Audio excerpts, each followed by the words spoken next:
In today's class, we will study about the revolt of 1857 और उसको complete करके we will see some छोटे-छोटे topics जो हमारे रहते हैं। तो रिवोल्ट ऑफ 1857 की बात करते हैं। सबसे पहले हम एक बेसिक सा इंट्रोडक्शन लेंगे, देन वी विल सी क्या रीज़न थे इस रिवोल्ट के, किस तरीके की रेजिस्टेंस हमें दिखती है, क्या ट्रिगर्स रहते हैं इसके, स्प्रेड कहाँ कहाँ होता है, किस तरीके से इसको बाद में कंसिक्वेंसेस क्या होते हैं इस रिवोल्ट के, और क्या क्या चेंजेस होते हैं आर्मी में। ठीक है, पील कमीशन वगैरह जो हमने ऑलरेडी पढ़ भी लिया है।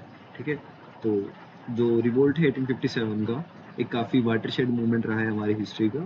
तो इसमें जो होता है हमारा कंपनी का राज, इसका ईस्ट इंडिया कंपनी का जो राज है वो एंड हो जाता है। ठीक है, और किसका एक बोल सकते हैं किसका रूल स्टार्ट हो जाता है, क्राउन का रूल स्टार्ट हो जाता है। Crown rule starts after the revolt of 1857। That's why this is very landmark in our Indian history, क्योंकि कंपनी जो ईस्ट इंडिया कंपनी होती है उसकी एक तरीके से पूरी जो मोनोपोली होती है in the trade, in the administration, in the political control, वो सब किसके हाथों में आ जाता है, क्राउन के हाथों में आ जाता है। ठीक है, डिफरेंट डिफरेंट वेज होती हैं, व्यू पॉइंट्स रहते हैं। कोई कहता है कि ये काफ़ी स्पॉन्टेनियस म्यूटेनी थी। ठीक है, एक कोई कहता है सिविल रिविलियन था, है ना, ये वॉर ऑफ इंडिपेंडेंस थी। ठीक है, तो इस चैप्टर में हम देखेंगे कि क्या क्या फीचर रहे इस रिवोल्ट के और किस तरीके से ये एक मूवमेंट था एक तरीके से, है ना, या फिर हम बोल सकते हैं नेशनलिज्म की लोगों के अंदर जागरूकता थी या नहीं थी, वो चीज़ हम इस चैप्टर में थोड़ा डिस्कस करेंगे। ठीक है, सबसे पहले अगर हम बात करें रीजंस क्या क्या थे इस रिवोल्ट के, पॉलिटिकल कोज देखें। देखो, जो ब्रिटिश थे इंडियन सब कॉन्टिनेंट में, उन्होंने एक आर्मी बना ली थी। ठीक है, उस आर्मी में क्या था, उनके पॉलिटिकल लीडर थे, डिफरेंट डिफरेंट पर्सनैलिटीज थी, जिन्होंने क्या किया था, जो इंडियन आर्मी में जो लोग हैं जो उन्होंने रिक्रूट किए हैं उनको ह्यूमिलेट करते थे। ठीक है, तो जो ब्रिटिश आर्मी थी जिसके अंदर इंडियन लोग थे उनको ह्यूमिलिएशन फेस करना पड़ता था। ठीक है, जबकि जो ये आर्मी है ब्रिटिशर्स की जिसमें इंडियंस हैं, इसमें इन्होंने काफ़ी इंपॉर्टेंट रोल प्ले किया है जब भी कन्क्वेस्ट हुए हैं। ठीक है, कन्क्वेस्ट हमने सारे देखे हैं, जैसे कर्नाटक में होता है ना, मैसूर के होते हैं, मराठास होते हैं, सिख होते हैं, तो इनमें जाके लड़ तो यही रहे थे ना, इंडियंस, है ना, तो इनको जिस तरीके से ट्रीट किया जाता है that is very bad thing. जबकि इन्होंने पॉलिटिकली अगर हम देखें कितने कन्क्वेस्ट में ब्रिटिशर्स को एक तरीके से टेरिटोरियल एक्सपेंशन में हेल्प किया है ना। उसके बाद अगर हम बात करें, दो पॉलिसीज आती हैं पॉलिटिकल कोज में ही। First one is the subsidiary alliance, second is the doctrine of lapse. इन दोनों पॉलिसीज का काफी बड़ा रोल रहा इस रिवोल्ट के होने का। सब्सिडरी अलायंस का बात करें तो सबसे पहले इसको इंट्रोड्यूस किसने किया, it was introduce by Lord Wellesley. ठीक है, लॉर्ड वेल्सली इसको इंट्रोड्यूस करते हैं इंडियन सब कॉन्टिनेंट में, और इनडायरेक्ट कन्क्वेस्ट इसके थ्रू होते हैं। इनडायरेक्ट कन्क्वेस्ट यानी, इसमें देखो फीचर बता देता हूँ सब्सिडरी अलायंस का क्या होता है। अगर एक इंडियन रूलर एक सब्सिडरी अलायंस में आ रहा है ब्रिटिशर्स के साथ, तो उसको क्या लेना पड़ेगा, क्या एक्सेप्ट करना पड़ेगा, ब्रिटिश फोर्सेस को एक्सेप्ट करना पड़ेगा विद इन देयर टेरिटरी। ठीक है, British forces with in their territory, और जो ये आर्मी उनकी टेरिटरी में है इसकी जो मेंटेनेंस का खर्चा है वो भी जो इंडियन रूलर है वो ही उठाएगा। ठीक है, एंड पे फॉर द मेंटेनेंस। हम सब्सिडरी अलायंस की बात कर रहे हैं। ठीक है, जो इंडियन रूलर होगा वो साथ में एक ब्रिटिश रेजिडेंट को एक्सेप्ट करेगा उसके स्टेट में।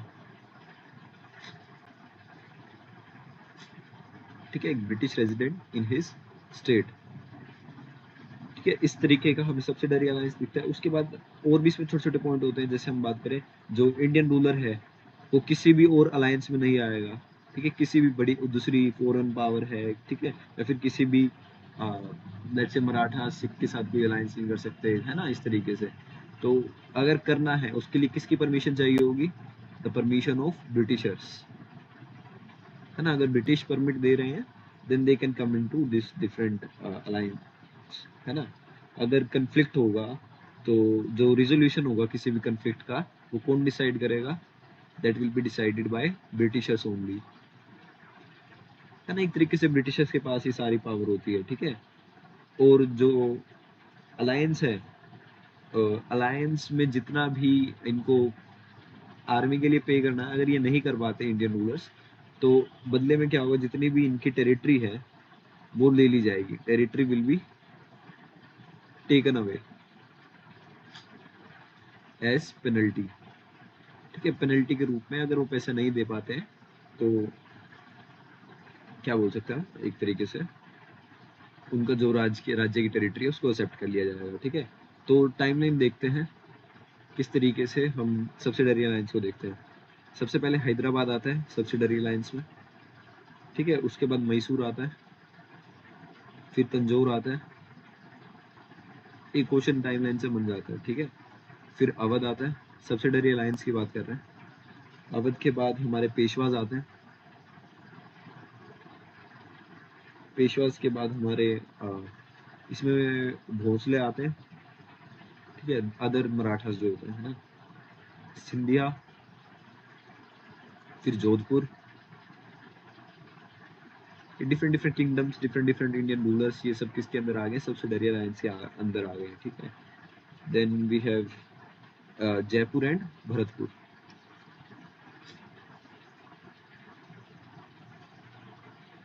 ठीक है। This is the order of this subsidiary alliance. Year अगर हम देखें, the first one 1798, 99, 99, 1801, then again Peshwa in 1801, 1803, 4, 1818, 1818, 18, ठीक है। इस तरीके से हमारा सब्सिडरी अलायंस होता है, ठीक है। After the this subsidiary alliance we have the doctrine of lapse.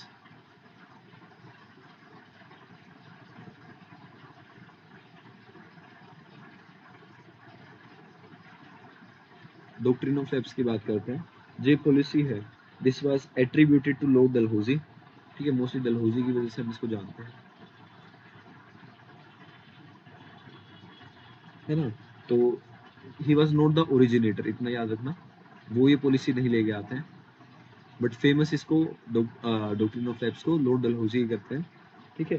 तो ड्यूरिंग हिज गवर्नर, जब गवर्नर जनरल बनते हैं लॉर्ड डलहौजी, तो जो डॉक्ट्रिन है इसको काफ़ी वाइडली लॉर्ड डलहौजी ने यूज़ किया, ठीक है। सिंपल भाषा में अगर हम देखें तो डॉक्ट्रिन एक इस तरीके की थी, अगर अडोप्टेड सन है, अडोप्टेड सन है किसी भी किंग का, वो किंग की प्राइवेट प्रॉपर्टी का तो मालिक बन सकता है, किंग की प्राइवेट प्रॉपर्टी का तो मालिक बन सकता है, बट स्टेट का मालिक यानी किंग नहीं बन सकता, बट नॉट द किंग, है ना। तो this is the doctrine of lapse. Simple भाषा में बताएं कि प्राइवेट प्रॉपर्टी अगर अडोप्टेड सन है उसका मालिक बन सकता है, बट वो किंग नहीं बन सकता, है ना। उसके बाद जो पैरामाउंट पावर है, पैरामाउंट पावर कौन है, ब्रिटिशर्स। ब्रिटिशर्स ही डिसाइड करेंगे कि ये जो अडोप्टेड सन है इसको राजा बनाना है, नहीं बनाना है, या फिर ब्रिटिश इसको अनेक्स कर सकते हैं, ठीक है। तो that is the power of the Paramount, that is the Britishers, है ना। तो किस तरीके से अगर हम देखें, डिफरेंट डिफरेंट स्टेट्स जो होते हैं डॉक्ट्रिन ऑफ लैप्स में आते हैं। सतारा से कहानी शुरू होती है, सबसे पहले सतारा आता है, फिर जैतपुर आता है, संबलपुर आता है,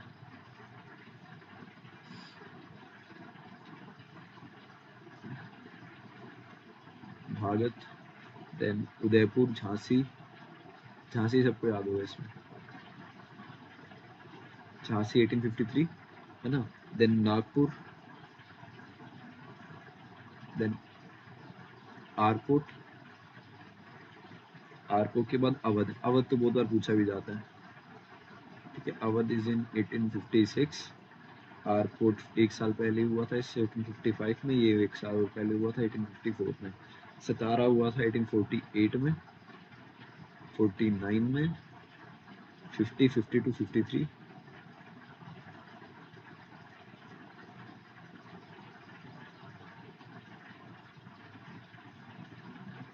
उदयपुर 52 में हुआ था ना, Udaipur in 52, Bhagat is also in 1850. Sambalpur 49, Sambalpur check करना है, 49 में होता है। एक सेकंड दोबारा लिख देता हूँ।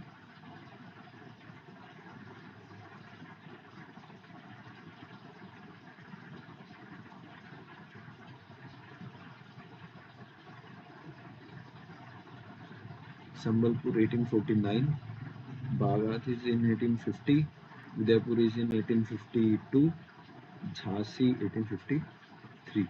ठीक है, तो ये टाइमलाइन रहती है कौन कौन से स्टेट किस किस ईयर में डॉक्ट्राइन ऑफ लैप्स का पार्ट बनते हैं। ठीक है, उसके बाद these are the political reason, है ना, क्यों हमारा रिवोल्ट ऑफ 1857 होता है। ठीक है, उसके बाद देखो बेसिक से बताता हूँ क्या क्या हो रहे हैं रीजंस। मिलिट्री का सबसे बड़ा रीजन रहता है। ठीक है, सबसे कम सबसे ज़्यादा हाई कास्ट लोग के इसमें पीपल रिक्रूटेड थे, सबसे ज़्यादा अवध के लोग थे इनकी आर्मी में, है ना।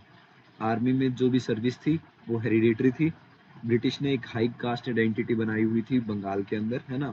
तो जो इनकी डाइटरी और ट्रेवल रिस्ट्रिक्शन है वो हेस्टिंग्स के टाइम पे काफ़ी ढंग की थी। ठीक है, बस बाद में क्या होने लगा, एक एक्ट आया जिसको बोलते हैं जनरल सर्विस इनलिस्टमेंट एक्ट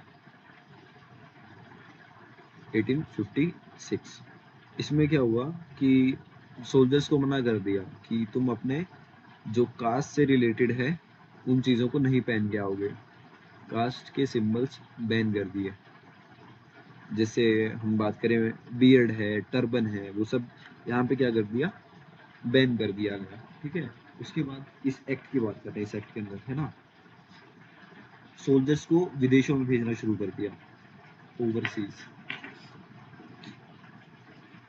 ठीक है, अगर ओवरसीज जा रहे हैं तो इनको फॉरेन सर्विस अलाउंस मिलना चाहिए, है ना, जिसको भत्ता होता है, भत्ता बोलते हैं। ठीक है, तो जो भत्ता जो फॉरेन सर्विस के लिए अलाउंस होता है उनको ये भी टाइमली नहीं मिलता था। ठीक है, या फिर उनको रिफ्यूज कर दिया जाता था कि हम तुम्हें पे नहीं करेंगे। ठीक है, देन उसके बाद इनफील्ड राइफल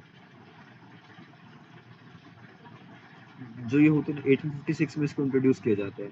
ठीक है, कहा जाता है जो इसका कार्ट्रिज है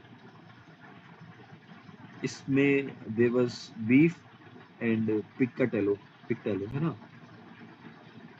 इनका यूज करके इसको मैन्युफैक्चर किया जाता था, इसके कार्ट्रिज को, इन दिस फोर्ट विलियम,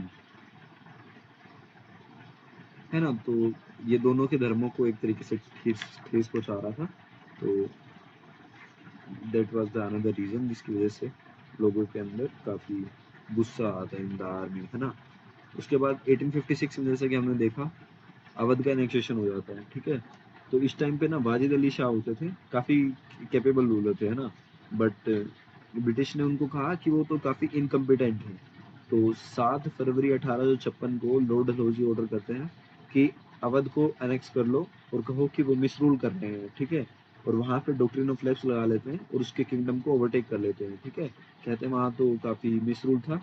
तो जितने भी सिपाही हैं बंगाल के आर्मी के, वो क्योंकि मोस्टली लोग वहीं से थे, अवध से, है ना, तो सबके अंदर गुस्सा भर भर के फूट जाता है। ठीक है, तो 19th नेटिव इन्फेंट्री होती है बहरामपुर में, वेस्ट बंगाल में, तो उन्होंने मना कर दिया कि हम इनफील्ड राइफल नहीं यूज़ करेंगे। ठीक है, बाद में डिस्बैंड कर देती है।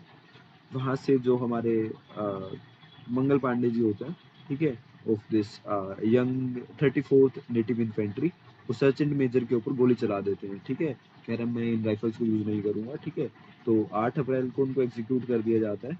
ठीक है, और जो रेजिमेंट है उनकी that is the 34th native infantry, उसको डिस्बैंड कर दिया जाता है। ठीक है, बाद में जो मेरठ में है, मेरठ में काफ़ी लार्ज रिस्पॉन्स दिखता है और this will become more big, है ना।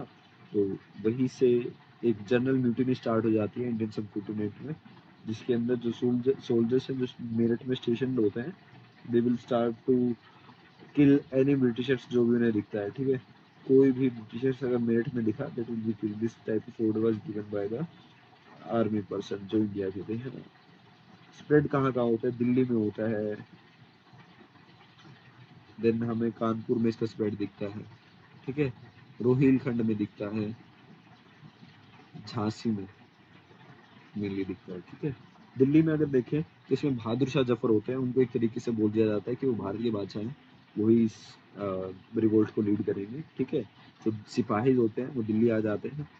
जो बहादुर शाह सेकंड है या फिर बहादुर शाह जफर हैं, उनको कहा कि आई एम द किंग, और वो आजमगढ़ के एक प्रोक्लेमेशन को लॉन्च कर देते हैं।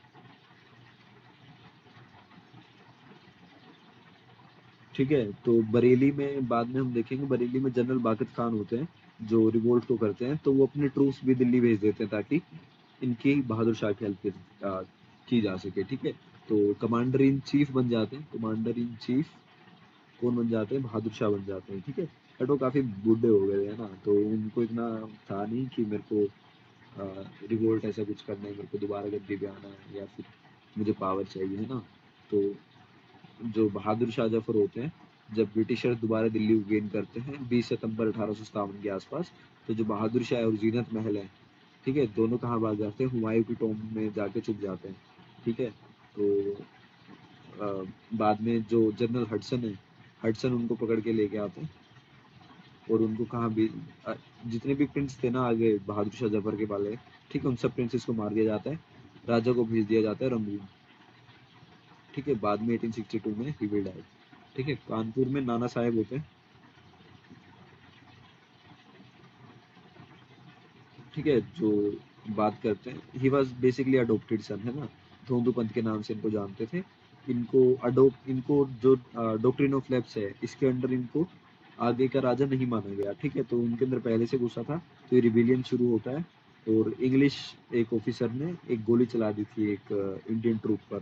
ठीक है, तो जिसकी वजह से ट्रूप्स में काफी गुस्सा आया। बाद में सब under the leadership of Nana Saheb वो सब आते हैं, तो एक तरीके से फाइट उनका होता है। ठीक है, इनके लीडर्स में एक जना बता दूंगा कौन कौन था। रोहिलखंड का लीडर रहता है खान बहादुर खान, खान बहादुर खान। ठीक है, इनकी फाइट होती है विद सर कोलिन कैम्पबेल। ठीक है, कोलिन कैम्पबेल के साथ इनकी लड़ाई होती है, डायरेक्ट कन्फ्लिक्ट होता है। ठीक है, शुरू में वो जीतते हैं। ठीक है, बाद में फिर जब वो हार जाते हैं, उनको नेपाल भेज दिया जाता है।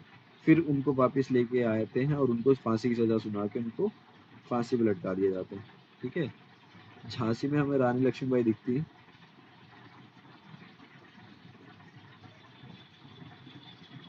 ठीक है, वी हैव रानी लक्ष्मीबाई है। She was married to Gangadhar Rao Newalkar, that is of Jhansi. ठीक है, झांसी मराठाओं का एक प्रिंसली स्टेट होता था। ठीक है, जो इनका सन था दामोदर दामोदर राव, 4 साल और 4 महीने की उम्र में इनकी डेथ हो जाती है।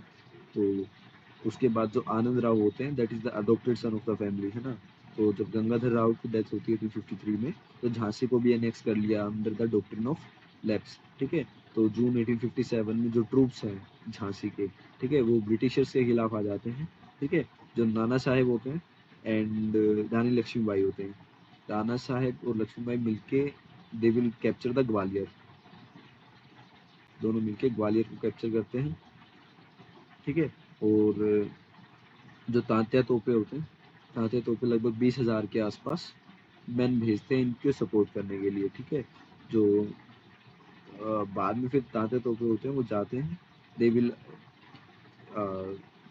Again establish there dominance against this Gwalior, and वहाँ से सर ह्यूज आते हैं, सर ह्यूज रोज। सर ह्यूज रोज जब आके ग्वालियर पे आते हैं, तो रानी झांसी और तात्या तोपे इसको नहीं बचा पाते हैं। ठीक है, तो 1858 में जो ह्यूज रोज होते हैं वो झांसी को दोबारा कैप्चर कर लेते हैं। रानी लक्ष्मीबाई कल्पी में एस्केप कर जाती है। ठीक है, नियर लाइक ग्वालियर, है ना। तो बाद में तात्या तोपे उनको ज्वाइन करते हैं और कानपुर भी हार जाते हैं। ठीक है, बाद में जब Rani Lakshmibai she was fighting and she died fighting bravely, है ना, तो ह्यूज रोज ग्वालियर भी जाते हैं और ह्यूज रोज उसको भी कैप्चर कर लेते हैं। ठीक है, नाम याद रखना। देन एक बीच में लखनऊ रह गया। यहाँ पे लखनऊ में वही कहानी, वाजिद अली शाह। ठीक है, इनको कलकत्ता भेज दिया जाता है। इनकी जो वाइफ होती है दैट इज बेगम हजरत महल। ठीक है, तो उनका 11 साल का बेटा होता है, वो होती है, तो अवध में ही रहना शुरू करते हैं वो। ठीक है, रिवोल्ट लगभग वहाँ 1857 की गर्मी में जून में शुरू होता है। ठीक है, तो यहाँ पे हेनरी लॉरेंस होते हैं जो ब्रिटिश रेजिडेंट होते हैं। ठीक है। तो काफ़ी सिपोइज वगैरह होते हैं एंड इनकी जो रेजिडेंसी होती है उसमें काफ़ी लोगों के साथ हेनरी लॉरेंस बाद में जब रिवोल्ट होता है ये सब छुप के बैठे होते हैं। तो जो बेगम होती है इनकी रेजिडेंसी को सीज कर लेती है और हेनरी लॉरेंस को मार देती है। ठीक है, she killed the Henry Lawrence, है ना। तो इनिशियली जो अटेम्प्ट था, शुरू में कौन आता है, अब ये देख लिया था, बेगम हजरत महल ने बहुत अच्छा पीटा इनको, पूरे काफ़ी सिपोइज थे, है ना, हंड्रेड्स ऑफ पीपल वहाँ थे। ठीक है, तो वहाँ पे वो अच्छे तरीके से अपना रिवोल्ट कंप्लीट करती है। बाद में फिर हेनरी हेवलॉक करके एक व्यक्ति आते हैं और साथ में जो जेम्स आउटरम होते हैं। ठीक है, हेनरी हेवलॉक और जेम्स आउटरम। अगर दिल्ली में आते हो तो दिल्ली में तुम्हें दिखेगा हडसन लेन है, आउटरम लेन्स हैं। ठीक है, ये बंदे इतने फेमस हो जाते हैं क्योंकि रिवोल्ट को दबा के आते हैं, तो दिल्ली में इनके नाम की सड़कें बनी हुई है, पूरी कॉलोनियाँ बनी हुई है इनके नाम से, है ना। तो जेम्स आउटरम है, ये आते हैं बट शुरू में इनको कोई सक्सेस नहीं मिलती है। ठीक है, because she was at a very defensive stand, है ना।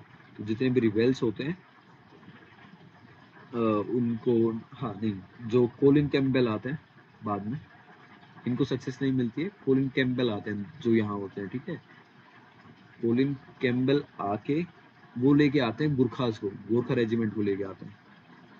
ठीक है, गोरखा रेजिमेंट तो is like very fine regiment, है ना। तो वो आते हैं और 1858 में सिटी को कैप्चर कर लेते हैं, लखनऊ अवध को, है ना। तो रिवल्स को दे दिया जाता है और गोरखास इसको कैप्चर कर लेते हैं। ठीक है, बीच में हमें जाट और गुजर्स भी दिखते हैं। इनका लीडर का नाम याद रखना, ठीक है, दैट इज शाहमल। ठीक है, जगदीशपुर के लीडर का नाम याद रखना, that is Kunwar Singh. Kunwar Singh, match the following आएगा। ठीक है, उस हिसाब से।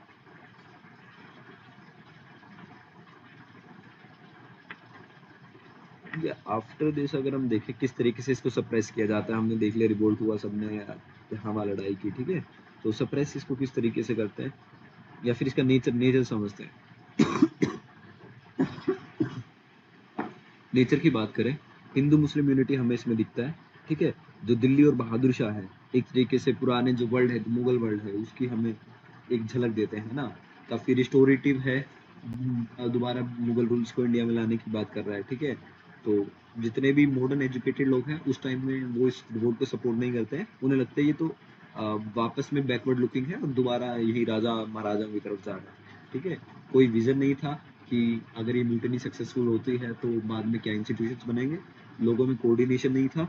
ठीक है, काफी कम टेरिटोरियल स्प्रेड था। ठीक है, ये नहीं था ऑल इंडिया था। ठीक है, ब्रिटिश फोर्सेस के पास हम टेक्नोलॉजी देखें तो काफी बेटर थी, है ना।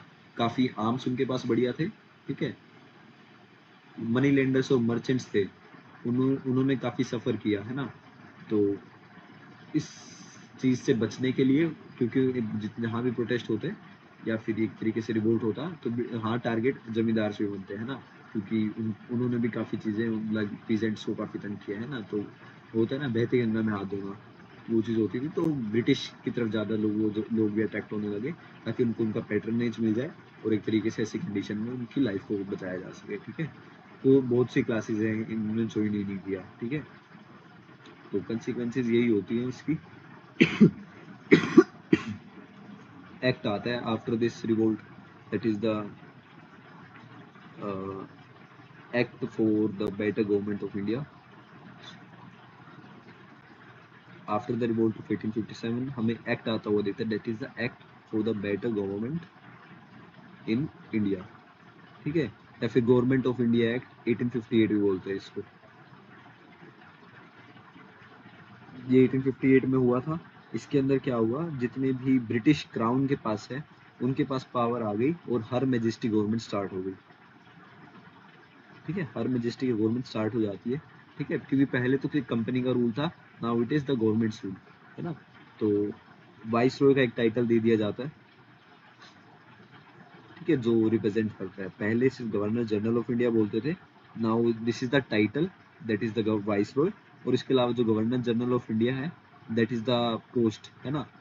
तो ये पोस्ट है, पोस्ट पे टाइटल दे दिया गया वाइस रॉय का। ठीक है, तो इसको vice Roy governor general of India भी बोल सकते हैं, वाइस रॉय भी बोल सकते हैं, but governor general of India नहीं बोल सकते, है ना, क्योंकि वो इससे पहले होता था। ठीक है, तो जितनी भी अथॉरिटी होगी इंडिया के ऊपर वो किसके पास होगी? Secretary of the state for India, secretary of the state for India. ठीक है, एसओएस के पास सबसे ज्यादा पावर होगी इंडिया के किसी भी कोई भी एक्शन अगर लेना है। इसमें 15 मेंबर्स होते थे, 15 मेंबर काउंसिल थी। ठीक है, ये वाइसरॉय की हेल्प करेंगे किसी भी डिसीजन को लेने के लिए। ठीक है, और ये सब लंदन में बैठ के इनकी हेल्प करेंगे। ठीक है, एक नई मिनिस्ट्री बनाई गई, न्यू मिनिस्ट्री वाज फॉर्म, जिसको इंडियाज हाउस बोला गया। ठीक है, इसमें सेक्रेटरी स्टेट ऑफ इंडिया होते थे। ठीक है, कैबिनेट रैंक के। ठीक है, इंडियन सिविल सर्विसेज का एक क्या बोल सकते हैं, सेक्रेटरी ऑफ स्टेट के अंदर आ गई है ना। तो इंडियन सिविल सर्विस की जो भी अपॉइंटमेंट या फिर जो भी इसके रिगार्डिंग डिसीजन होंगे after the 1858, that will be solely taken by the secretary of the state, है ना। तो he will become very important person there. ठीक है, तो 1858 में 1 नवंबर को क्वीन प्रोक्लेमेशन हो जाता है, क्वींस प्रोक्लेमेशन। ठीक है, हर मैजेस्टी गवर्नमेंट आ जाती है और कहा जाता है अब कोई भी स्टेट को अनेक्स नहीं किया जाएगा। किसी की भी रिलीजियस अगर हम देखें तो रिलीजियस मैटर्स में कोई इंटरवेंशन नहीं होगा। ठीक है, कोई कन्वर्जन नहीं होगा, कोई भी डिस्क्रिमिनेशन नहीं होगा इंडियन आर्मी में। ठीक है, वहां से फिर कुछ चेंजेस आते हैं आर्मी में। ठीक है, प्रोपोर्शन फिक्स कर दिया जाता है। ठीक है, जो 1:2 का प्रोपोर्शन होता है। ठीक है, अगर 1 इंडियन होंगे तो 2 यूरोपियंस होंगे, सॉरी 2 अगर इंडियन होंगे 1 यूरोपियन होगा जो उनको लीड करेगा। ठीक है, ये था बंगाल आर्मी में। और 2:5 था मद्रास और बॉम्बे में। ठीक है, अगर 5 इंडियंस होंगे तो उनके ऊपर 2 ऑफिसर्स होंगे। ठीक है, तो कुछ ऐसे चेंजेस आते हैं। ठीक है, पहले इंडियन जो सिपोज थे उनको ऑफिसर बनने के लिए अलाउड नहीं था, बट अब इंडियन सिपोज भी या फिर इंडियंस भी क्या बन सकते थे? ऑफिसर्स बन सकते थे।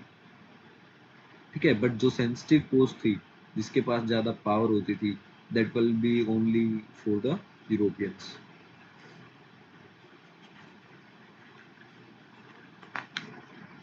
ठीक है, वो सिर्फ किसके पास रहेगी? यूरोपियंस के पास रहेगी। ठीक है, तो अभी एक चीज बना रहा हूँ, उसको देख लेना, उसको याद कर लेना।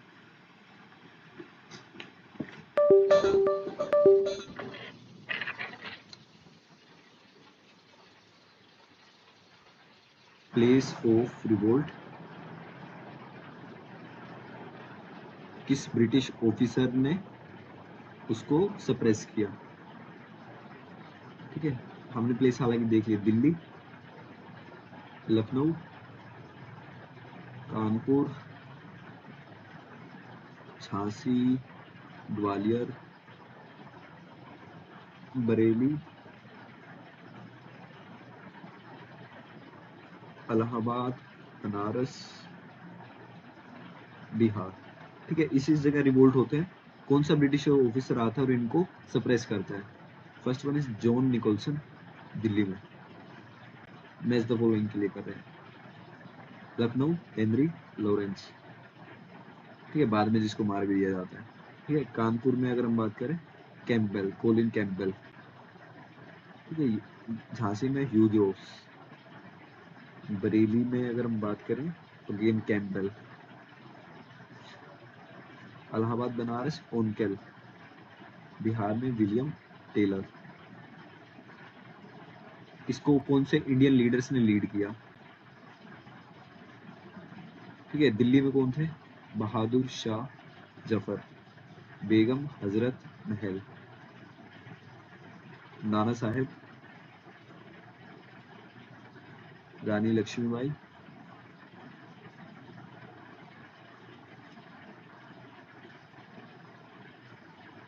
तात्या टोपे। ठीक है, बरेली भी याद रखना, खान बहादुर खान।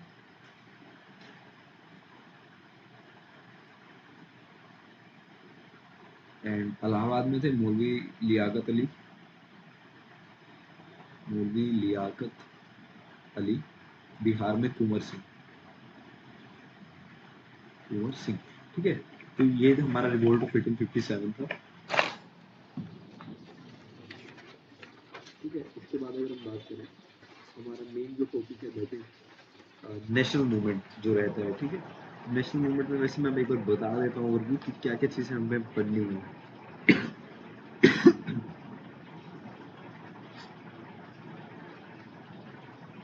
देखो, इसके बाद एक दो छोटे छोटे टॉपिक रह जाएंगे जिनके I will send the video, है ना। बाकी 1 घंटे की एक ही वीडियो भेजूंगा, वो देख लेना। बट यहाँ से हमें क्या करना है, we will start this Indian national movement. लगभग हमने 100-200 साल की हिस्ट्री पहले कर ली है। अब जो बचे हुए 100 साल है उसकी हिस्ट्री बची है। मॉडर्न मॉडर्न की बात करें, दैट इज द 1857 से 1947 तक। ठीक है, इसमें अगर हम बात करें, but we have to study, सबसे पहले हमें देखना है इंडियन नेशनल कांग्रेस के बारे में, काउंसिल एक्ट्स के बारे में। ठीक है, इंडियन नेशनल कांग्रेस का फॉर्मेशन कैसे होता है, इकोनॉमिक नेशनलिज्म कैसे आता है। ठीक है, मॉडरेट्स और एक्सट्रीमिस्ट क्या होता है,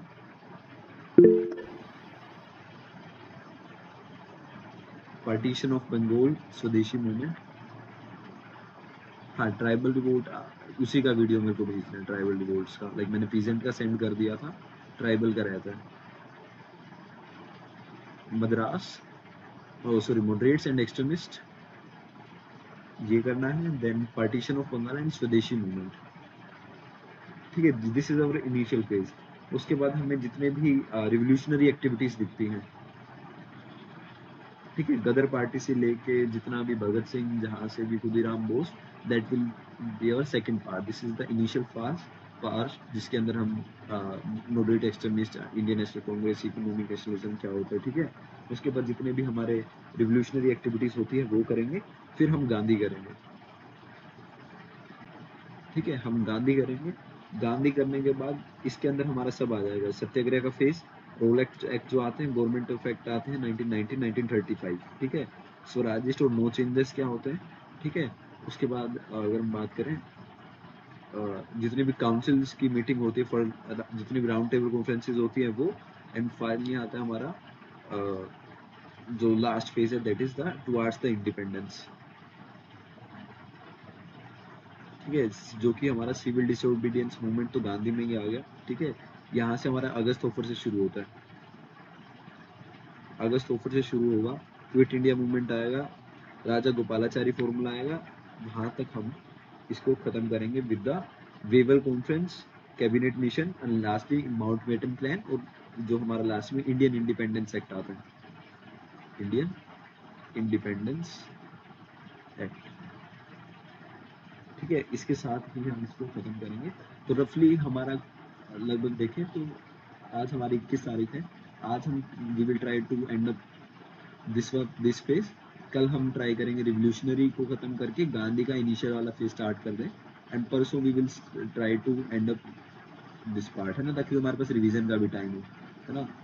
तो और बीच में एक लाइक मैंने प्रेजेंट वाली वीडियो भेज दी है तुम्हें। उसके बाद ट्राइबल रिपोर्ट्स रहते हैं, ट्राइबल रिपोर्ट्स में भेज दूंगा। बाकी सारा हमारा कंप्लीटेड है, कोई टॉपिक बीच में नहीं छूटा। ठीक है, तो नेशनलिज्म की बात करते हैं।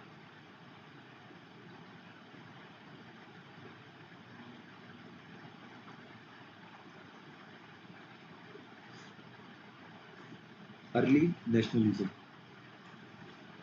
देखो सबसे पहले इंडियन नेशनल कांग्रेस आती है। इंडियन नेशनल कांग्रेस से पहले कुछ pre Indian national Congress bodies होती हैं, जिनको डिफरेंट एसोसिएशन हम बोल सकते हैं। उनका राइज इसलिए होता है क्योंकि सबसे पहले मिडिल क्लास, हमें मिडिल क्लास का राइज होते हुए दिखता है। हमें दिखता है किस तरीके से जो कॉलोनियल इंटरेस्ट है वो इंडियंस के लिए काफ़ी हार्मफुल है। तो लोगों के अंदर थोड़ी अकल आती है, उनको लगता है that is the wrong thing. ठीक है, वेस्टर्न एजुकेशन काफ़ी हेल्प करती है लोगों को। प्रेस की वजह से, प्रेस की काफ़ी हेल्प मिलती है आइडियाज़ को स्प्रेड करने में। लिटरेचर काफ़ी पॉपुलराइज होता है during this period. And most importantly newspaper का काफ़ी बड़ा रोल रहता है to spread the ideas of the thinkers, है ना। सबसे पहले अगर हम बंगाल की बात करें, बंगाल में हमें सबसे इंपॉर्टेंट एक जो ऑर्गेनाइजेशन दिखती है, that is the land holder society. हम इंडियन नेशनल कांग्रेस से पहले की बात कर रहे हैं। पहली जो हमें दिखती है जो इम्पोर्टेंट है in the Bengal, that is the land holders society. इसके साथ एक और दिखती है हमें, that is Bengal British India society.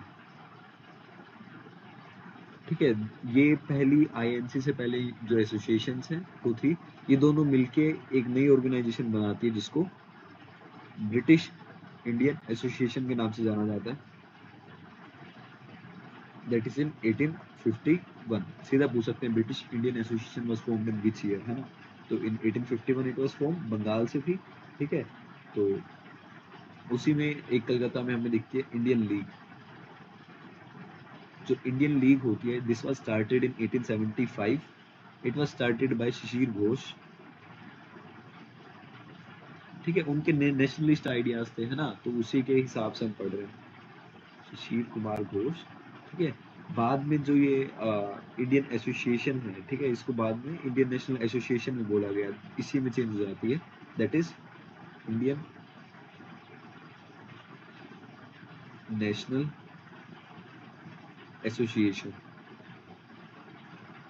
ठीक है, इसके एक साल बाद इन 1876 हमें ये दिखती है, दैट वाज फाउंडेड बाय, इसका नाम याद रखना, Indian national association founded by Surendra Nath Banerjee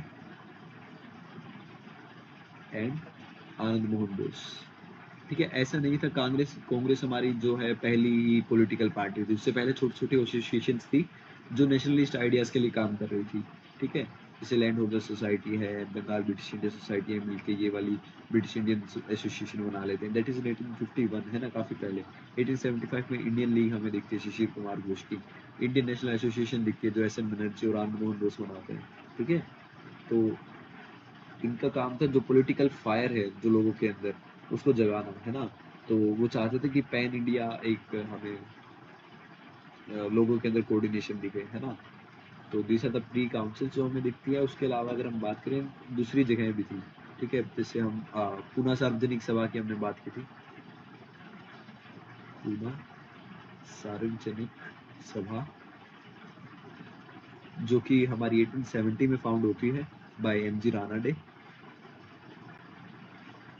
है ना? तो दिस वाज वेरी इंपॉर्टेंट। उसके बाद हम बॉम्बे प्रेसिडेंसी एसोसिएशन है। ठीक है, एसोसिएशंस थी पहले से थी,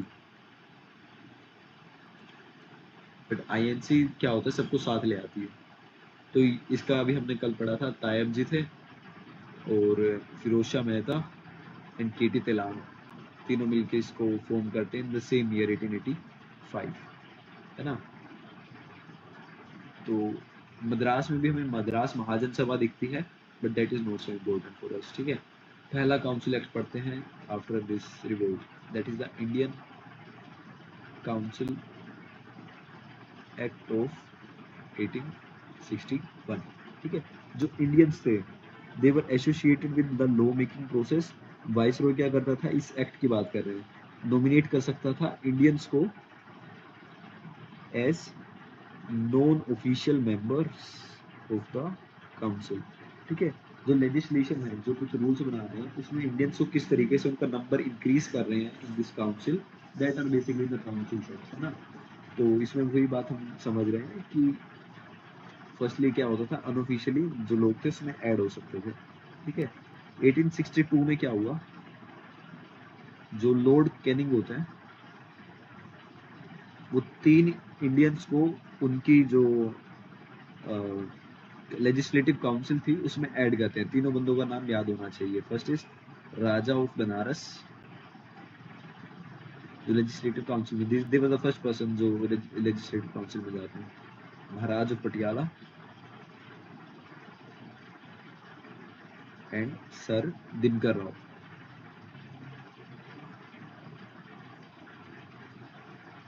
ठीक है, तो ये तीनों को लॉर्ड कैनिंग अपनी काउंसिल में एक तरीके से नॉमिनेट करते हैं यहाँ पे। ठीक है, आफ्टर दिस अगर हम बात करें इसी एक्ट के अंदर, तो जितनी भी लेजिस्लेटिव पावर थी जो पहले छीन ली गई थी, अब वो उनको दोबारा दे दी गई है ना? कि बंगाल भी अब दोबारा से अ, कोई लेजिस्लेशन पास कर सकता है, मद्रास भी पास कर सकता है। ठीक है, अगर पूछे पोर्टफोलियो सिस्टम किस एक्ट में लॉन्च करते हैं, तो इट इज द 1861, जिसमें पोर्टफोलियो सिस्टम को लॉन्च कर दिया जाता है।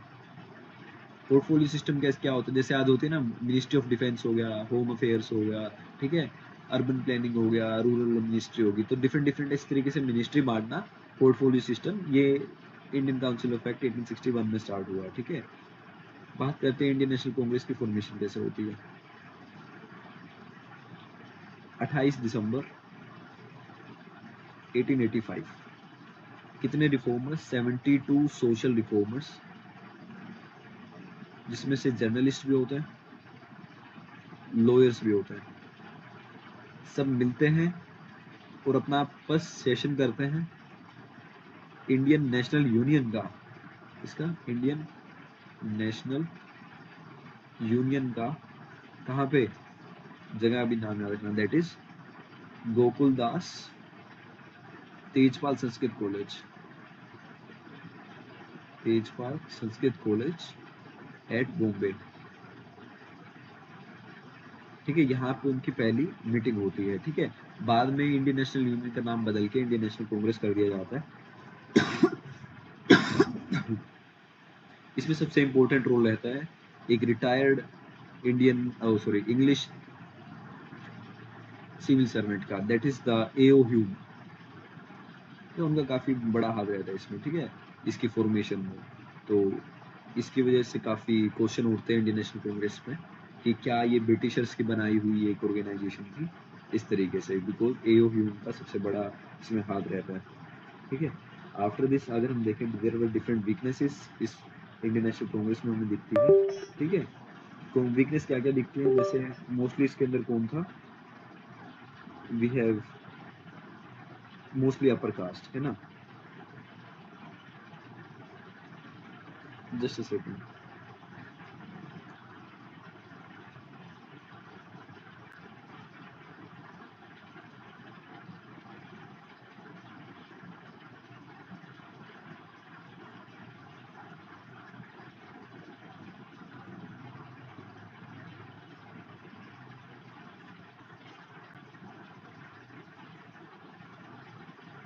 हाँ, तो हम बात कर रहे थे क्या क्या वीकनेसेस रहती है।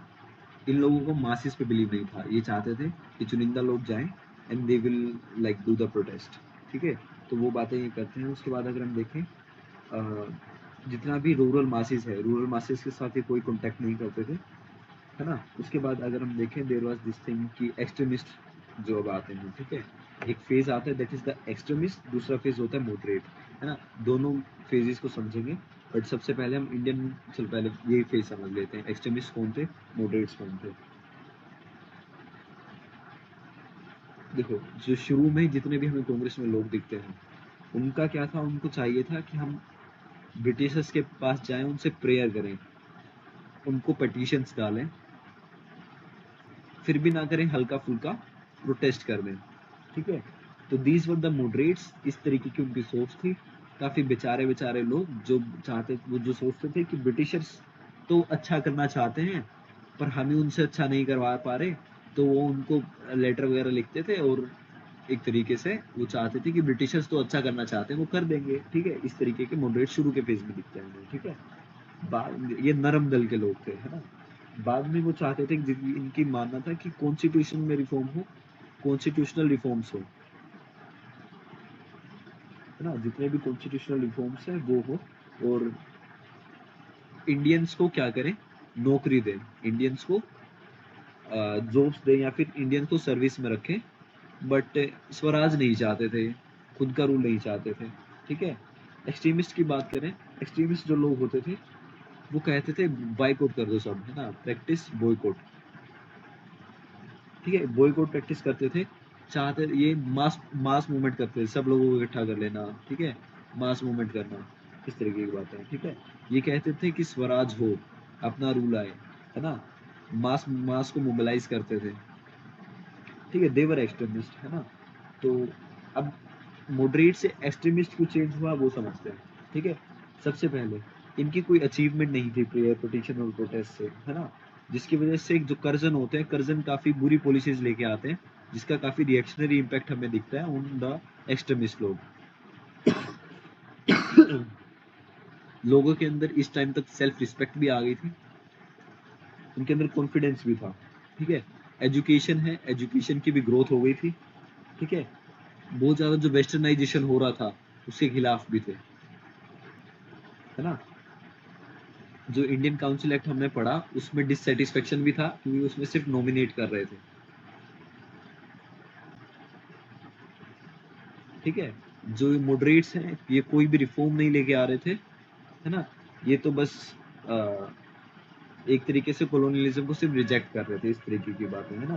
तो जो फिर ये हमारे एक्सट्रीमिस्ट हैं वो आते हैं और ये शुरू करते हैं कि जो भी फॉरेन रूल है उसके खिलाफ हेट्रेड फैलाओ, है ना। इनको था कि हेट्रेड होनी चाहिए फॉर द फॉरेन रूल, है ना। उसके बाद ये बात करते थे कॉलोनियलिज्म को रिजेक्ट करो, no yes to the colonialism, ठीक है। स्वराज हमारा एंड गोल होगा, एक्सट्रीमिस्ट ऐसी बातें करते थे, ठीक है। कैपेसिटी जो मासिस है उसमें बिलीव करते थे और कहते थे कि पर्सनल सेक्रीफाइस जरूरी है, पर्सनल सेक्रीफाइस इज रिक्वायर्ड, और जो ट्रू नेशनलिस्ट होगा वो उसके लिए हमेशा तैयार रहेगा, ठीक है। उसके बाद अगर हम और पॉइंट्स देखें तो जो हमारे मॉडरेट्स थे इसके अंदर मोस्टली अपर क्लास के लोग आते थे, इनका जो सोशल बेस था इसमें जमींदार थे, अपर मिडिल क्लास थी, इसके अंदर एजुकेटेड लोग थे मिडिल क्लास के, और लोअर मिडिल क्लास के भी लोग थे इसमें, ठीक है। दे बिलीव्ड इन दिस कि इंग्लैंड को तो इंग्लैंड वालों ने भारत में से लोग भेज रखे हैं ताकि वो इंडिया का सुधार कर सके, है ना। और ये जो सोचते थे कि ऐसा कुछ नहीं है, that is the whole fake thing, है ना। तो वहीं से हमारा पार्टीशन ऑफ बंगाल शुरू होता है, हमारी स्वदेशी मूवमेंट स्टार्ट होती है, पार्टीशन ऑफ बंगाल, ठीक है। British before going to partition of Bengal उससे पहले एक एक्ट आता है, that is the Indian council act 1892, ठीक है। तो इसमें क्या होता है, मॉडरेट्स ने जितनी लिखी थी ना चिट्ठियां वगैरह, उसकी वजह से थोड़ा सा इन्होंने दया खा के कुछ भला कर दिया था उनका, ठीक है। तो फिर भी काफी डिसअपॉइंटिंग रहता है क्योंकि इसकी वजह से जो एक्सट्रीमिस्ट काइंड ऑफ पीपल हैं वो पावर में आते हैं, है ना। तो यहाँ पे क्या हुआ, जितने भी नॉन ऑफिशियल मेंबर हैं उनका नंबर बढ़ा दिया गया, ठीक है। और लोगों को कहा कि अब तुम क्या कर सकते हो, जितने भी काउंसिल होती है लेजिस्लेटिव काउंसिल उसमें बातें होती है, ठीक है। तो बातों में डिबेट्स होती हैं तो यू कैन आस्क क्वेश्चंस, जो इंडियंस है वो क्वेश्चंस भी पूछ सकेंगे, बट किस चीज पे पूछ सकेंगे, सिर्फ फाइनेंशियल और पब्लिक मैटर्स पर, ठीक है। इसके अलावा किसी चीज पे क्वेश्चन नहीं पूछ सकेंगे, ठीक है। पर इस एक्ट में कोई भी ऐसा वर्ड इलेक्शन एडिड नहीं था, कोई भी ऐसे इलेक्शन की बातें ये नहीं कर रहे थे, ठीक है। Come to the partition of Bengal, partition of Bengal की बात करें, due to the British education policy, उनकी जो प्रेजेंस रहती है बंगाल में लाइक 1757 तक, बंगाल काफी ट्रांसफॉर्म हो जाता है, एक एपिसेंटर बन जाता है इंडियन नेशनलिज्म का। जितनी भी मूवमेंट देखोगे mostly they are linked with the any personality that is from Bengal, या फिर बंगाल से डायरेक्टली एक तरीके से हमें लिंकेज मिलता है, ठीक है। या फिर मेन रीजन वहाँ है क्योंकि वहाँ पढ़े लिखे लोग थे, मिडिल क्लास पीपल हमें वहाँ ज़्यादा दिखते हैं, ठीक है। तो जो बंगाल है it will become very important kind of place जहाँ से इंडियन नेशनल मूवमेंट की शुरुआत भी होती है, ठीक है। तो ब्रिटिशर्स चाहते थे कि किसी न किसी तरीके से जो ये नेशनलिस्टिक अप्रोच हमें दिखती है उसको कम किया जाए, है ना। तो वो क्या करते हैं उसको कम करने के लिए, दे विल, देखो अगर डिवाइड करोगे तो you will get more control over them, ठीक है। तो वो यही करते हैं, जितनी भी बंगालिश नेशनलिस्ट की जितने भी हमें पावर दिखते हैं उसको डाइल्यूट करने के लिए they will divide the Hindu nationalist with the Muslim nationalist, है ना। तो कर्जन आते हैं इस टाइम पे, कर्जन आके वो अपनी पॉलिसीज के साथ he will try to resolve the issue, this he will communicate and he will start this partition of Bengal, ठीक है। तो इसमें एक रिजली कोट करते हैं कि जो पार्टीशन ऑफ बंगाल होता है, ठीक है, ये होम सेक्रेटरी को एक लेटर लिखते हैं।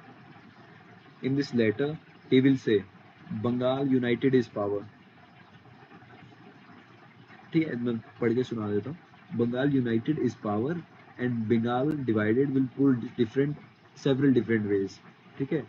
तो this is what the Congress leader feels, है ना, कि जितनी भी अप्रीहेंशंस हैं जो सारी परफेक्टली करेक्ट है ना, they form one of the great merit of this scheme, है ना, ऐसी बातें वो करते हैं, ठीक है। इस स्कीम में क्या होगा, जो मेन ऑब्जेक्टिव होगा दोनों को स्प्लिट करने का, ताकि एक जो सॉलिड बॉडी है बंगाल उसको क्या कर दिया जाए, एक तरीके से वीक कर दिया जाए, ठीक है। जो सॉलिड बॉडी है उसको क्या कर दिया जाए, वीक कर दिया जाए, ठीक है। दैट इज द थिंग जो यहाँ हमें पता चलती है, ठीक है। तो पार्टीशन जो हुआ, विच वॉज अनाउंस्ड, देखो पार्टीशन अनाउंस कब किया गया था, दिस वॉज अनाउंस्ड इन 1903, ठीक है। And this was in the policies of Curzon,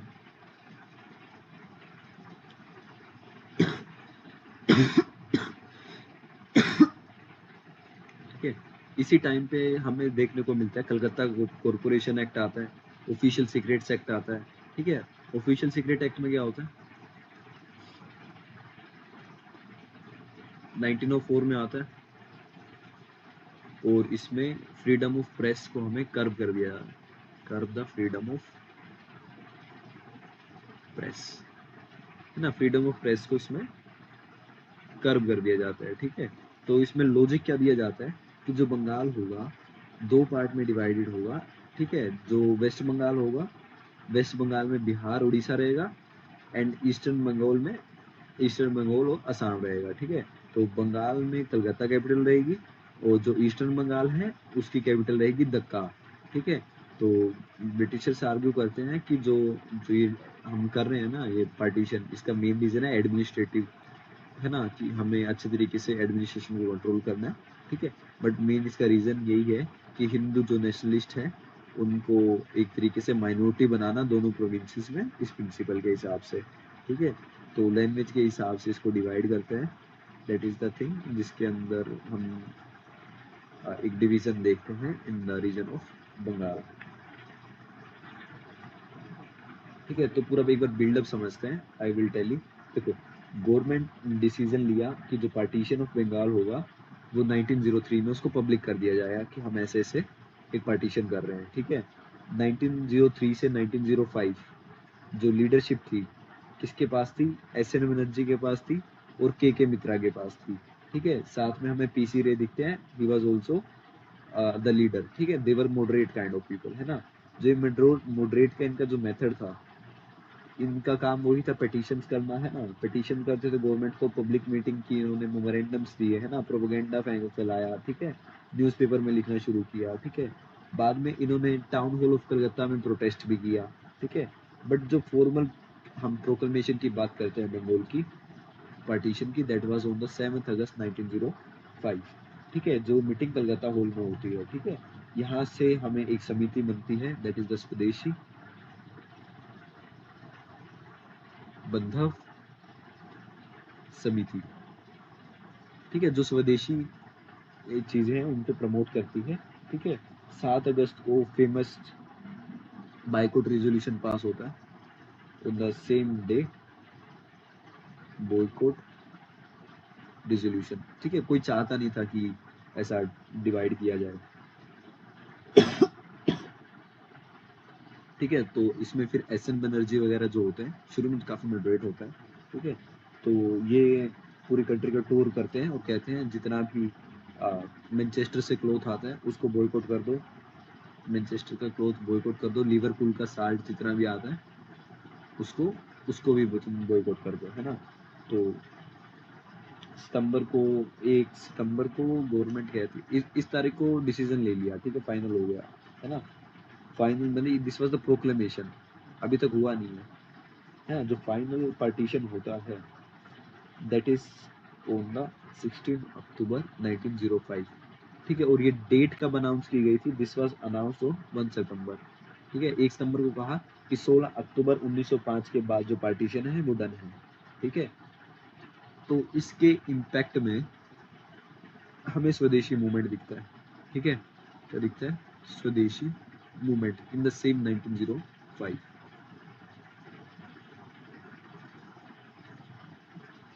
ये क्या क्या करते थे स्वदेशी मूवमेंट वाले, ठीक है। कुछ बेसिक बेसिक इनके पॉइंट है that we need to study. ये पॉपुलर फेस्टिवल्स का यूज करते थे, टू स्प्रेड देयर मैसेज। देखो स्वदेशी वही है ना, अभी जैसे स्वदेशी बंधन समिति देखी हमने, स्वदेशी गुड और सर्विस, ठीक है, वही एक स्वदेशी मूवमेंट का रोल प्ले करती है। ये कंसेप्ट लेके आते हैं स्वराज का। नेशनल एजुकेशन पे ये फोकस करते हैं। एक कल्चरल स्फीयर होना चाहिए जहाँ पे आइडिया शेयर किया जा सके। पब्लिक मीटिंग्स होते हैं, जुलूस निकाले जाते हैं। फॉरेन गुड्स को बॉयकॉट कर दिया जाता है। इंग्लिश इंस्टीट्यूशंस को भी बॉयकॉट कर दिया जाता है।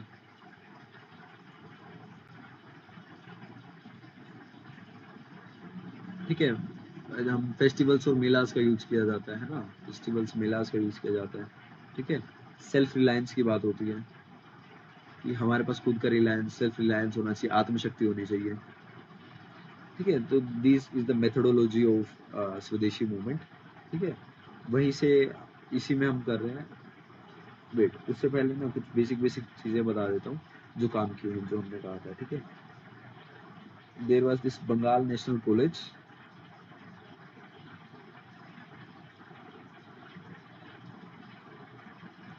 नेशनल कॉलेज, इसको किसने एस्टेब्लिश किया था? It was establish by Shri Aurobindo Ghosh.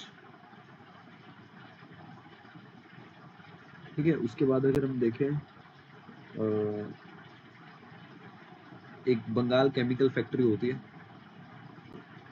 Bengal chemicals factory. It was established by Acharya PC Ray. ठीक है, एक फेमस सॉन्ग गाया जाता था, अमार सुनार बंगला। ठीक है, उसके बाद हाँ, these are the important things, है ना। मॉडरेट और एक्सट्रीमिस्ट के बारे में थोड़ा और समझते हैं।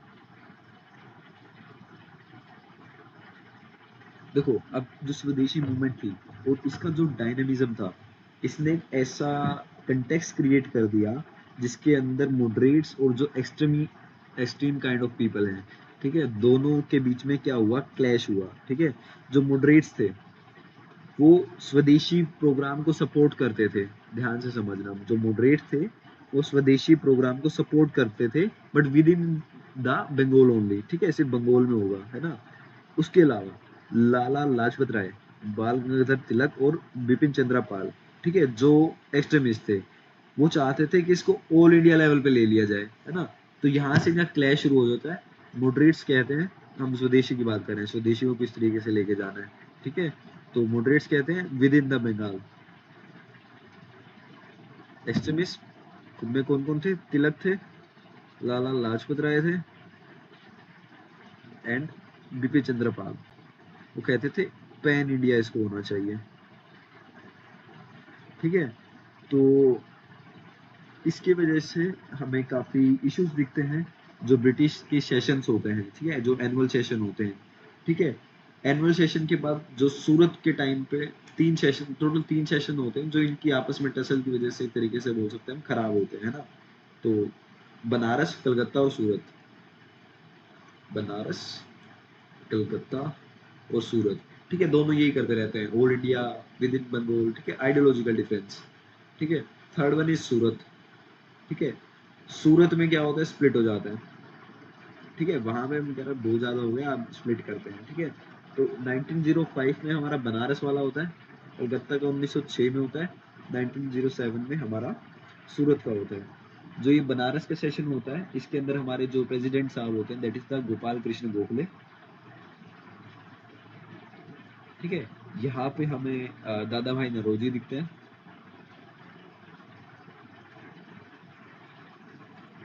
In 1907 we have Rash Bihari Ghosh, Rash Bihari Ghosh. ठीक है, इसमें अगर हम बात करें बनारस वालों में, जो एक्सट्रीमिस्ट हैं वो चाहते थे कि आउटसाइड ऑफ द बंगाल जो बॉयकॉट है, उसको स्वदेशी मूवमेंट के थ्रू फैला दिया जाए, है ना। एक रेजोल्यूशन आया जिसमें कंडेम किया गया कि partition of Bengal is very wrong, है ना। जो सेशन है, इसने सिर्फ सपोर्ट किया कि हमें सिर्फ स्वदेशी करना है। ठीक है, स्वदेशी यही, है ना। Culture sphere, national education focus, Swaraj. ठीक है, जो सेल्फ रिलायंस करना, आत्मशक्ति की बात करनी है, बॉयकॉट करना है, पब्लिक मीटिंग्स करनी है। ठीक है, तो इस सब को सपोर्ट किया in the very first session. ठीक है, बॉयकॉट को सपोर्ट किया। ठीक है, कहाँ? सिर्फ बंगाल में, इन बंगाल ओनली। तो पहले वाले सेशन में हम देख सकते हैं मॉडरेट्स की एक तरीके से जीत होती है। कलकत्ता वाले सेशन में क्या होता है, जो दादा भाई नौरोजी हैं इनको बनना नहीं था इस टाइम प्रेसिडेंट, बट दोनों में स्प्लिट ना हो, तो जो बंदा काफ़ी रिस्पेक्टेबल है उसको प्रेसिडेंट बना दिया गया, ठीक है। तो स्प्लिट को अवॉइड करने के लिए दादा भाई नौरोजी क्या करते हैं, स्वराज वर्ड का यूज़ करते हैं, ठीक है। स्वराज वर्ड आया तो एक्सट्रीमिस्ट लोग खुश हो गए कि हमारे भले की बात हो रही है, ठीक है। तो it was for the very first time officially documented 1906 Calcutta session में हमें स्वराज हमें दिखता है, ठीक है, स्वराज का नोटेशन दिखता है, ठीक है। इसको लिखा गया था बट इसको बोला नहीं गया था, ठीक है। तो it was just written not split out, है ना। उसके बाद अगर हम बात करें Surat session, this is more important session, कि इसमें क्या होता है 1907 में ही जो एक्सट्रीमिस्ट हैं, सेशन कहाँ हो रहा है, सूरत में। एक्सट्रीमिस्ट चाहते थे कि सेशन कहाँ हो, नागपुर में हो, ठीक है। जो मॉडरेट हैं they shifted the session to the Surat, वो सूरत में शिफ्ट करते हैं, ठीक है। क्योंकि नागपुर में इट वाज द गढ़ ऑफ हमारे बाल गंगाधर तिलक, ठीक है। तो वो चाहते थे कि एक्सट्रीमिस्ट नागपुर में तिलक के यहाँ हो, और जो मॉडरेट्स हैं अभी उनकी हल्की फुल्की चलती थी, उन्होंने सूरत में करा लिया, ठीक है। तो प्रेसिडेंट अब हमारे तिलक नहीं बन पाए, तिलक की जगह रश बिहारी घोष बन गए, ठीक है। तो सूरत वाज ऑल्सो काइंड ऑफ जो हमारे तिलक थे उनके काफ़ी क्लोज था, ठीक है। तो इस पीरियड में एक तरीके से उनको बना दिया जाता है, यहाँ तक की स्टोरी रहती है, बट फिर स्प्लिट हो जाता है, क्या हो जाता है, स्प्लिट, ठीक है। स्प्लिट क्या होता है, काफ़ी इनएविटेबल हो जाता है। दोनों साइड की सेशन बिल्कुल तैयार है आपस में लड़ने मरने के लिए, काफ़ी कन्फ्रंट कर रही है एक दूसरे को, ठीक है। लगभग ये लगा लो 1600 के आसपास बंदे थे, आपस में चिल्ला रहे हैं, एक दूसरे पे कुर्सियां फेंक रहे हैं, इस टाइप की सिचुएशन थी, है ना। ये 1907 के सेशन की बात कर रहा हूँ, ठीक है। एक मीन टाइम में एक बंदा होता है, वो क्या करता है, एक जूता फेंकता है जो फिरोज शाह मेहता को लग जाता है, ठीक है। पार्लियामेंट, तो उस टाइम की अगर वीडियोस होती ना ये, तो अभी तो है नहीं, चलो। फिरोज शाह मेहता पर एक जूता फेंकते हैं, सुरेंद्र नाथ बनर्जी को भी जूता फेंकते हैं, दोनों को जूता लग जाता है, ठीक है। तो क्या जब जूते लग गए, कांग्रेस सेशन खत्म करो, ठीक है, कांग्रेस सेशन खत्म हो जाता है, एंड एक्सट्रीमिस्ट को निकाल दिया जाता है कि जूते मारोगे हमारे, तो उनको एक्सपेल कर दिया जाता है, दे वर एक्सपेल्ड फ्रॉम द कांग्रेस। पहला स्प्लिट होता है, ठीक है। तो this was the first split जो हमें दिखता है। इसके बाद क्या होता है, हमारे ज़्यादा हो जाएगा उसके बाद अगर हम करेंगे। इसके बाद हमारा रिवोल्यूशनरी वाला फेज आ जाता है। रिवोल्यूशनरी हम कल ट्राई करेंगे, रिवोल्यूशनरी को खत्म करके हम गांधी जी को भी खत्म कर देंगे, ठीक है। देखो इस पार्ट में ना सबको स्टोरी पता ही होता है कि सत्याग्रह होता है, सत्याग्रह में क्या क्या चीज़ें होती हैं, तो हम इसको उसी हिसाब से कर रहे हैं, ठीक है। कुछ नए पॉइंट्स आते हैं उसको मैं लिखवा देता हूँ।